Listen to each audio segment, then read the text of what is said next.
wà kó mọ́ lárùn kan lára ń bíjà gbòòrò lárùn Ìbàdàn. ọmọ lára máa rọra mọ́ mi ó jàre nítorí pé òní gangan ni kò ní dọ̀la.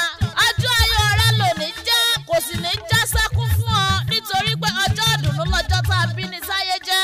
Àyọ̀ká òní rántí ọjọ́ ìní bú sẹ́kún lọ́gùn Ọlọ́run àìmọye ọdún ló ṣe láyé. ìwọ tó ṣọdún yìí náà ló ṣe tẹ̀mí. wọn ò ní fẹ́ lomi ìṣẹ́ lógun Ọlọ́run. Àyọ̀ká adùn-èdè làwọn tèmi ń pè mí láti iléeṣẹ́ Amac Entertainment Concept ni. ṣe ni kó o máa sọ fáwọn olólùfẹ́ rẹ pé kó máa gbé birthday package wọn bọ̀ nílé iṣẹ́ wa Amac Entertainment Concept. bó sì jẹ́ alága àdúrà